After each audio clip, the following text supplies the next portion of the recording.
Welcome to ഏഗൺ SSLC channel. നിങ്ങളുടെ സ്വന്തം രചന മിസ്സാണ് മക്കളെ. നമുക്കറിയാം നമ്മളിപ്പോൾ വീഡിയോ ഇട്ടുകൊണ്ടിരിക്കുന്നത് നമ്മുടെ എക്സാമുമായിട്ട് റിലേറ്റ് ചെയ്യുന്ന കോണ്ടന്റ്സ് ആണ്. അപ്പോൾ നിങ്ങൾ തംബ്നെയിൽ കണ്ടതുപോലെ തന്നെ സാധ്യതാ ചോദ്യങ്ങളാണ് നമ്മളിപ്പോൾ ഡിസ്കസ് ചെയ്യാൻ പോകുന്നത്. അപ്പോൾ അത്രത്തോളം ഇമ്പോർട്ടൻ്റ് ആയിട്ടുള്ള ക്വസ്റ്റ്യൻസ് ആണ് വരാൻ സാധ്യതയുള്ള ഇതുവരെ മുൻവർഷങ്ങളിലൊക്കെ ചോദിച്ചതിൽ നിന്നും മിസ് ക്രോഡീകരിച്ച് ഇത് മിസ് പറയുന്നതിൽ അങ്ങനെ അധികവും വരാറുണ്ട്. അപ്പോൾ അത്തരത്തിൽ എന്താണ് ക്രോഡീകരിച്ച് വരാൻ സാധ്യതയുള്ള കുറച്ച് ചോദ്യങ്ങളാണ് ഇവിടെ മിസ് കൊടുത്തിരിക്കുന്നത്. അപ്പൊ എങ്ങനെയാണ് വീഡിയോ ആദ്യമായിട്ടാണല്ലേ കാണുന്നത്? അപ്പൊ ലൈക്ക് ചെയ്യണം, ഷെയർ ചെയ്യണം. ചാനൽ ആദ്യമായിട്ടാണ് കാണുന്നതെങ്കിൽ സബ്സ്ക്രൈബ് ചെയ്യാനും മറക്കരുത്. അപ്പൊ എല്ലാവർക്കും ഒരിക്കൽ കൂടി സ്വാഗതം. അപ്പൊ നമുക്ക് കുറച്ച് ക്വസ്റ്റ്യൻസ് നോക്കാം. സ്വതവേ എപ്പോഴും ചോദിച്ച് കാണുന്ന ഒരു ചോദ്യമാണ് ഏത്? നമുക്കറിയാം നമ്മുടെ റഫീഖ് അഹമ്മദിന്റെ അമ്മത്തൊട്ടിലുള്ള വരികൾ തന്നിട്ട് എസ്സേ വരെ ചോദിക്കാറുണ്ട് അല്ലെ, വൃദ്ധസദനങ്ങളൊക്കെ ആയിട്ട് റിലേറ്റ് ചെയ്തിട്ട്. അതുപോലെ തന്നെ മക്കൾക്ക് മാതാപിതാക്കളോടുള്ള സമീപനങ്ങളൊക്കെ ചോദിച്ചുകൊണ്ട് എന്താണ് ഇതിൽ നിന്ന് എസ്സേ പോലും വരാൻ സാധ്യതയുള്ള ഒരു പാഠമാണ്. ഇതിൽ നമുക്കൊരു 4 മാർക്കിന് ചോദ്യം വരികയാണെങ്കിൽ ഏത് തരത്തിൽ വരാം? അപ്പൊ ഇവിടെ നിങ്ങൾ നോക്കിയേ, നമുക്കൊരു പണ്ട് പനിച്ചതും അമ്മ എടുത്തുകൊണ്ട് ആ ആശുപത്രിയിൽ പോകുന്ന ആ ഒരു ആശുപത്രി പടിയിൽ അമ്മയെ ഉപേക്ഷിക്കാൻ തുനിയുന്ന ആ ഒരു സാഹചര്യമാണ് ഇവിടെ സൂചിപ്പിച്ചിരിക്കുന്നത്. അമ്മയെ സംബന്ധിച്ച് മകന്റെ ഓർമ്മകൾ അനുഭവങ്ങളിലൂടെയും ഗന്ധങ്ങളിലൂടെയുമാണ് കവിതയിൽ പ്രത്യക്ഷമാകുന്നത്. കവിത വിശകലനം ചെയ്ത് എന്ത് ചെയ്യണം? നിങ്ങൾ പ്രസ്താവന സാധൂകരിക്കണം. ഇങ്ങനെ ഒരു ചോദ്യം വന്നു കഴിഞ്ഞാൽ നിങ്ങൾ പെട്ടെന്ന് എഴുതിക്കൊള്ളണം. റഫീഖ് അഹമ്മദിന്റെ ശ്രദ്ധേയമായ കവിതയാണ് ഏത്? നമ്മുടെ അമ്മത്തൊട്ടിൽ. എന്താണ് അമ്മത്തൊട്ടിൽ? അമ്മത്തൊട്ടിലിന്റെ പ്രമേയം എന്താണ്? അതിൽ മകൻ എവിടേക്കാണ് അമ്മയെ ഉപേക്ഷിക്കാനായി ചെല്ലുന്നത്? ആദ്യമായിട്ട് ഉപേക്ഷിക്കാൻ എത്തുന്നത് എവിടെയാണ്? പിന്നീട് മകൻ എവിടേക്കാണ് പോകുന്നത്? ആശുപത്രിക്ക് അരികിലേക്കാണ്. എന്തുകൊണ്ടാണ് മകൻ അവിടെ ഉപേക്ഷിക്കാൻ സാധിക്കാത്തത് എന്നൊക്കെ പറഞ്ഞുകൊണ്ട് വേണം നിങ്ങൾ എന്ത് ചെയ്യണം? ഈ ചോദ്യത്തിന് ഉത്തരം എഴുതാൻ. ആ മകന്റെ ഓർമ്മകളും അനുഭവങ്ങളും ഒക്കെ എവിടെയൊക്കെ കൊണ്ട് ഉപേക്ഷിക്കുന്നുവോ അവിടെയൊക്കെ ഉണ്ടാകുന്ന, ഫസ്റ്റ് പറയുന്നത് മോളാണ്. ആ മാളിന്റെ അരികില് ഉപേക്ഷിക്കാൻ തുനിയുന്ന സമയത്ത് അവിടെ ഉപേക്ഷിക്കാൻ കഴിയുന്നില്ല. തെരുവുപട്ടിയുടെ ആ ഒരു നിരന്തരമായിട്ടുള്ള കുര കാരണം. അതുപോലെ തന്നെ പിന്നീട് പോകുന്നത് ആശുപത്രിക്ക് അരികിലേക്കാണ്. അവിടെയും മകന് അമ്മയെ ഉപേക്ഷിക്കാൻ സാധിക്കുന്നില്ല. പിന്നീട് പോകുന്നത് വിദ്യാലയത്തിന്റെ അങ്കണത്തിലേക്കാണ്. അവിടെയും ഉപേക്ഷിക്കാൻ സാധിക്കുന്നില്ല. എന്തുകൊണ്ട് എന്നുള്ളതും നമ്മൾ അവിടെ വ്യക്തമാക്കണം. അങ്ങനെ ഇവിടെ ഈ ഒരു അമ്മത്തൊട്ടിൽ എന്ന് പറയുന്നത് മകന് അമ്മയെ ഉപേക്ഷിക്കാനുള്ള ഇടമായിട്ട് മാറുകയാണ് എന്ന് പറഞ്ഞ് 4 മാർക്കിന് ഉത്തരം എഴുതിക്കൊള്ളണം. ഇനി അടുത്തതാണ് മക്കളെ, എന്തായാലും ഓണമുറ്റത്തിലെ ഏതെങ്കിലും വരികളോ അല്ലെങ്കിൽ നമുക്കറിയാം മാവേലിയെ വരവേൽക്കാൻ വേണ്ടിയിട്ട് പ്രധാനമായിട്ടും ഇതിൽ പറയുന്ന പൂക്കളാണ് തുമ്പപ്പൂവ്, നറുമുക്കുറ്റി, അതുപോലെ തന്നെ നെയ്യാമ്പല്.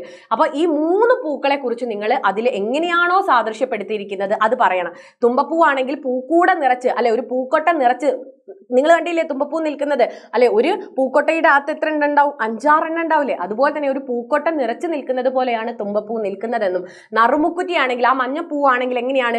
തിരികൾ കൊളുത്താൻ വേണ്ടിയിട്ട് ഒരു വിളക്ക് കത്തിക്കാൻ വേണ്ടിയിട്ട് മുഹൂർത്തം കാത്തു കിടക്കുന്ന ഒരു വിളക്കിനെ പോലെയാണ് നറുമുക്കുറ്റി നിൽക്കുന്നത് എന്നാണ് അവിടെ ഉപമിച്ചിരിക്കുന്നത്. പിന്നീട് പറയുന്നതാണ് നെയ്യാമ്പലുകൾ. നെയ്യാമ്പലുകൾ ഒരു കന്യകയെ പോലെ ആമ്പൽ നമുക്കറിയാമല്ലേ അതിന്റെ നടുവിലായിട്ട്, നമുക്കറിയാം വെള്ള ആമ്പലുകളുടെ നടുവിലായിട്ട് നമ്മളൊരു സ്വർണ്ണ തരികൾ കാണാറില്ലേ? അത് സ്വർണ്ണ കിഴിയായിട്ടാണ് ഇവിടെ ഉപമിച്ചിരിക്കുന്നത്. അപ്പോൾ ഒരു താലം പിടിച്ചു നിൽക്കുന്ന ഒരു കന്യകയോടാണ് ഇവിടെ നമ്മുടെ നെയ്യാമ്പലുകളെ ഉപമിച്ചിരിക്കുന്നത്. അപ്പോൾ ആ ഒരു 3 കാര്യങ്ങൾ നിങ്ങൾ ഇവിടെ പഠിച്ചോളണം. നമ്മുടെ ഈ ഒരു ഓണമുറ്റത്തുമായിട്ട് ബന്ധപ്പെടുത്തി പഠിച്ചോളണം. ഇവിടെ ചോദ്യം എന്താണ്? കാലേ രാവു നിറന്ന നിലാവിൽ കമുകിൻ പൂവരി തൂകി തൂമയിൽ എതിരേറ്റങ്ങനെ നിൽക്കും വഴിയെ. ആരാ എഴുന്നള്ളുന്നത്? നമ്മുടെ മാവേലി മന്നൻ എഴുന്നള്ളുകയാണ് ഓണത്തപ്പൻ വരികയാണ്. മാവേലിയെ എതിരേൽക്കാൻ കേരള പ്രകൃതിയെ എങ്ങനെയെല്ലാമാണ് ഒരുക്കുന്നത് എന്ന് ചോദിച്ചു കഴിഞ്ഞാൽ ആദ്യം പറയണം നിലാവുള്ള ആ ഒരു രാത്രിയിലാണ് പുലർച്ചയ്ക്കാണ് ആര് വരുന്നത്? മഹാബലി മന്നൻ വരുന്നത്. അവിടെ എന്തുണ്ട്? നിലാവുണ്ട്, പുലർച്ചെ നിലാവുണ്ട്. അതുപോലെ തന്നെ ഈ കൗങ്ങിന്റെ ഒക്കെ ചെറിയ മുട്ടില്ലേ, അതായത് അടക്കയുടെ ചെറിയ കുരുന്ന്, അതൊക്കെ ഈ മഹാബലി മന്നൻ വരുന്ന വഴി നീളെ മഹാബലിയെ വരവേൽക്കാൻ വേണ്ടിയിട്ട് നീളെ ഇങ്ങനെ വിതറി ഇട്ടിട്ടുണ്ട്. അതുപോലെ തന്നെ തുമ്പപ്പൂ നിരന്ന് നിൽക്കുന്നത് പറയണം നിങ്ങൾ, നറുമുക്കുറ്റി നിരന്ന് നിൽക്കുന്നത് പറയണം, നെയ്യാമ്പലുകൾ പറയണം. പ്രഭാതം എങ്ങനെയാണ് ഒരുങ്ങി നിൽക്കുന്നത്? പ്രഭാതം എങ്ങനെയാണടാ? നീളും നീളും ചങ്ങല വട്ട പോലെയാണ് അല്ലെ, ഇങ്ങനെ മലയാണ്, മല ഇങ്ങനെ നീണ്ടു നിവർന്ന് നിൽക്കുകയാണ്, ഒരു ചങ്ങല വട്ടം പോലെ. അതിലൂടെ നമ്മൾ ചിത്രം വരയ്ക്കാറില്ലേ, അതുപോലെ അതിലൂടെ എന്താണ് സൂര്യൻ ഇങ്ങനെ ഉദിച്ചുയരുകയാണ്. അപ്പൊ പ്രഭാതത്തെ കുറിച്ചുള്ള വർണ്ണന, ഇവരൊക്കെ എന്താണ് മഹാബലി മന്നനെ വരവേൽക്കാൻ വേണ്ടിയിട്ട് കാത്തിരിക്കുകയാണ്. അപ്പൊ ആ ഒരു വർണ്ണനകളൊക്കെയാണ് നിങ്ങൾ എവിടെ എഴുതേണ്ടത്, ഈ ഒരു പാഠഭാഗത്ത് നിന്ന് ചോദ്യം വന്നാൽ 4 മാർക്കിന് എഴുതേണ്ടത്. ആരാണ് എഴുതിയതെന്ന് നമ്മൾ അറിഞ്ഞിരിക്കണം. വൈലോപ്പിള്ളിയാണ്. വൈലോപ്പിള്ളിയുടെ ഓണമുറ്റത്ത് എന്ന കവിതയിലെ വരികളാണ്. ഇതിൽ മഹാബലി മന്നനെ എങ്ങനെയാണ് കേരളം അല്ലെങ്കിൽ പ്രകൃതി വരവേൽക്കാൻ വേണ്ടി കാത്തിരിക്കുന്നത് എന്നാണ് വർണ്ണിച്ചിരിക്കുന്നത് എന്നൊക്കെ പറഞ്ഞുകൊണ്ട് ഈ കവിതാ സന്ദർഭം ഏതാണ്, കവിതയിൽ ഏതൊക്കെ രീതിയിലാണ് പ്രകൃതിയെ വരവേൽക്കാൻ കാത്തിരിക്കുന്നത് എന്നൊക്കെ നിങ്ങൾ അവിടെ വ്യക്തമാക്കണം. ക്ലിയർ ആയി എന്ന് വിചാരിക്കുകയാണ്. അടുത്തത് നമ്മളോട് പറയുന്നത് അമ്മയുടെ എഴുത്തുകൾ എന്ന് പറയുന്ന പാഠഭാഗത്തിലെ വരികളാണ്. അപ്പൊ നിങ്ങൾ കവിതകൾക്ക് ഓരോ ഈ ഒരു എന്താണ് എക്സാമിൽ എത്രത്തോളം പ്രാധാന്യമുണ്ട് എന്ന് നമ്മൾ എന്താണ് മനസ്സിലാക്കണം. കാരണം അത്രത്തോളം പ്രാധാന്യം എന്താണ് നമ്മുടെ ഈ ഒരു എക്സാമിൽ നമ്മൾ കവിതകൾക്ക് കൊടുക്കണം, വരികൾക്ക് കൊടുക്കണം. അപ്പൊ അമ്മയുടെ എഴുത്തുകൾ എന്ന കവിതയിൽ മാതൃഭാഷയെയും മാതാവും ഒന്നായിട്ടാണ് ഇവിടെ പറയുന്നത് അല്ലെ. അതിനുദാഹരണമാണ് എന്ത്, അമ്മയുടേതാം എഴുത്തുകളൊക്കെയും അമ്മയായി തന്നെ ഇരിക്കട്ടെ. അപ്പൊ നിങ്ങൾ പറയണം ആരാണ് അമ്മയുടെ എഴുത്തുകൾ എഴുതിയത്, എന്താണ് ഇവിടെ പറയുന്നത് അല്ലെ. അമ്മയുടെ എഴുത്തുകളിൽ എന്താ പറയുന്നത്, ഇവിടെ അമ്മ എന്ന് പറയുന്നത് നമ്മുടെ മാതൃഭാഷ തന്നെയാണ്. മിസ് അതിനെക്കുറിച്ചൊരു കോണ്ടന്റ് വീഡിയോ ചെയ്തിട്ടുണ്ട്. അപ്പോൾ ആ ആശയം മൊത്തം എന്താണ്, നിങ്ങൾ ഈ ഒരു ഭാഗവുമായിട്ട് അല്ലെ നിങ്ങളുടെ അഭിപ്രായമാണ് പറയേണ്ടത്.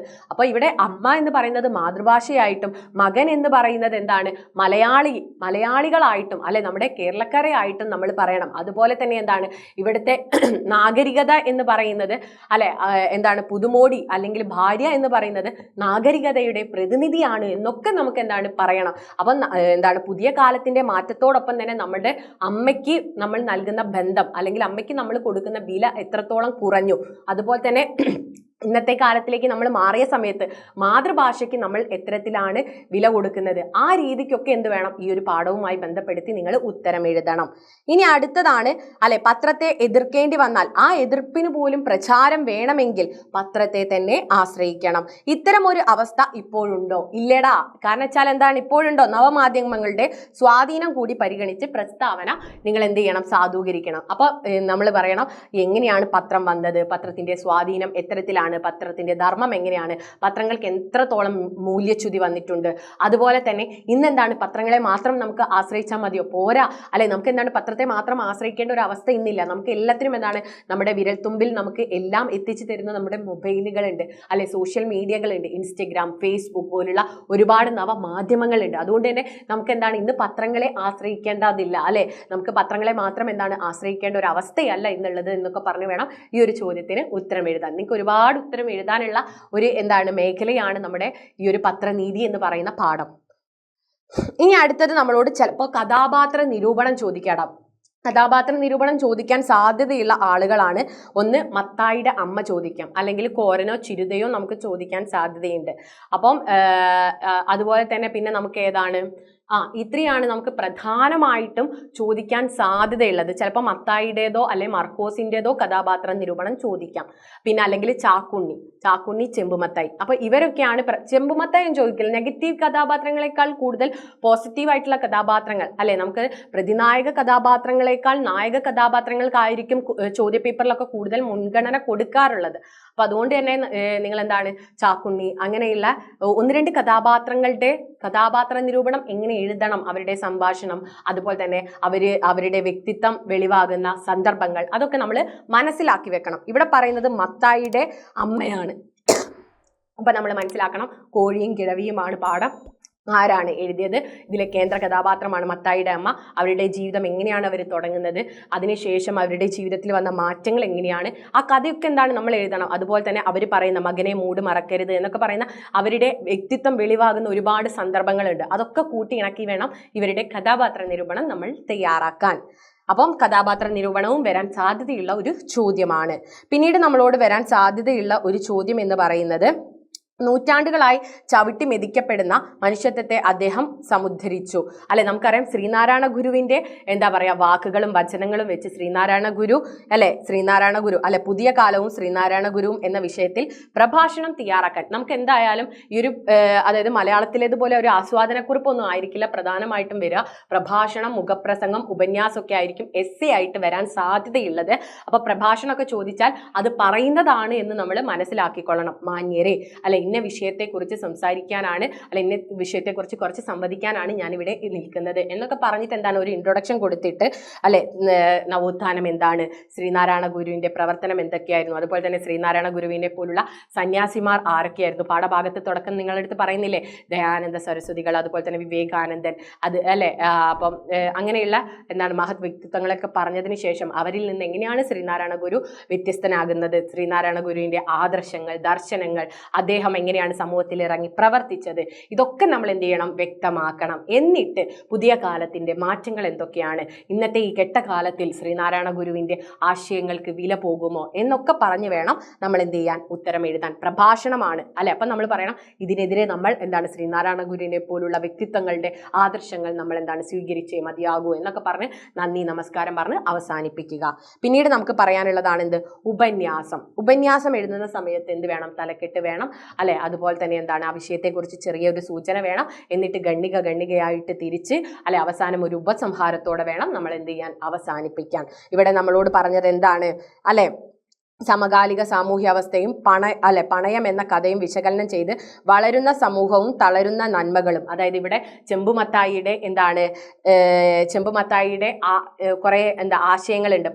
പണമാണ് എല്ലാത്തിനും അധിപൻ അല്ലെ, ബന്ധങ്ങൾക്ക് യാതൊരു വിലയും കൊടുക്കാതെ, കലയ്ക്ക് യാതൊരു വിലയും കൊടുക്കാത്ത ചെമ്പുമത്തായിയെ പോലുള്ള ഇന്നത്തെ തലമുറയെ കുറിച്ചാണ് ഇവിടെ ചർച്ച ചെയ്യുന്നത്. അല്ലെങ്കിൽ തലമുറകളുടെ ചെമ്പുമത്തായിയെ പോലുള്ള മനോഭാവത്തെ കുറിച്ചാണ് നമ്മളിവിടെ വിശകലനം ചെയ്യേണ്ടത്. വളരുന്ന സമൂഹവും വളരുന്ന നന്മകളും, ബന്ധങ്ങളുടെ വിള്ളലുകളെ കുറിച്ച് നമ്മൾ അവിടെ പറയണം. അതുപോലെ തന്നെ കാശ് അല്ലെ, എല്ലാം പണം എന്നുള്ളതായി നമ്മുടെ എല്ലാം ചിന്താഗതി, പണത്തിന് പുറകെ ഓടുന്ന ലോകം, ഇതൊക്കെ ആയിരിക്കണം നമ്മൾ ഈ ഒരു ഉപന്യാസത്തിൽ നമ്മൾ വ്യക്തമാക്കിയിട്ട് എഴുതേണ്ടത്, അല്ലെങ്കിൽ വിശകലനം ചെയ്ത് എഴുതേണ്ടത്. അപ്പൊ ഏകദേശം ഈ ഒരു പാഠഭാഗങ്ങളെയും ഏതൊക്കെ പാഠഭാഗങ്ങളിൽ നിന്നായിരിക്കും എസ്സേ വരിക, അതുപോലെ തന്നെ ഏതൊക്കെ രീതിയിലായിരിക്കും ചോദ്യം വരിക എന്നൊക്കെ മക്കൾക്ക് ഏകദേശം ഒരു ധാരണ ലഭിച്ചിട്ടുണ്ടാവുമെന്ന് വിചാരിക്കുകയാണ്.